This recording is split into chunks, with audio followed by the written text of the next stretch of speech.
Unwritten rule of work number 9 is additional labor. This included when respondents talked about as they moved up into higher class positions that they were expected to do more work outside of their job description, and we did include emotional labor in this. I'm Dr. Anna Kalschmidt. I'm an industrial organizational psychologist, and I research the unwritten rules of work for people from low-income backgrounds. In my initial study on the unwritten rules of work, we examined the unwritten rules of work for people from low-income backgrounds who are Black and white, women and men.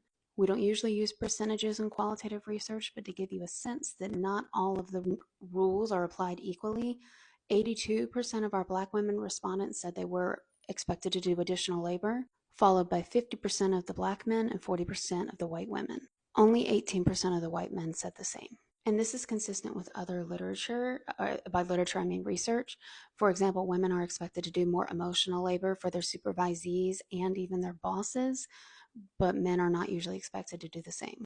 And people of color are usually expected to do the diversity, equity, and inclusion work, DEI, but they're not compensated more for that.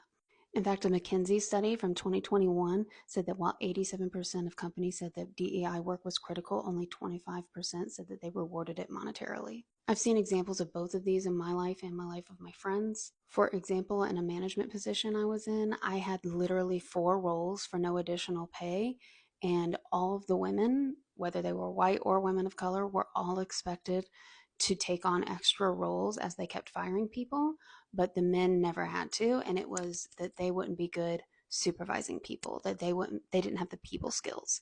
So they got to just do their jobs for their one job and go home, and we did not. And for DEI, I've experienced this, but I've also witnessed it a lot. I have a friend who is a Black woman, and she at her company was expected to lead their Black group and do a lot of their DEI initiatives, and it was not just not paid additionally, it also wasn't included in her performance appraisal. So they wanted her to do all that extra work while not accounting for that it would take time from her doing things that were actually rewarded in her performance appraisal. So she wasn't even promoted later on, even though she was leading a whole group.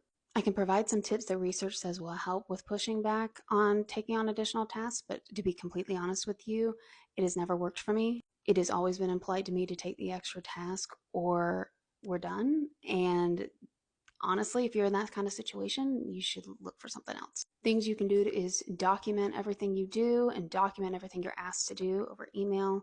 Propose alternatives. Maybe what they're asking you to do isn't needed, or there's another way to do it that would be more time efficient. You can say you'd be happy to discuss and see what that entails with a new title and promotion. Although, honestly, good luck.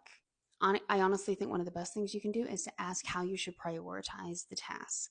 And this is a nice professional way for you to remind them of everything you're already doing and ask which they need first.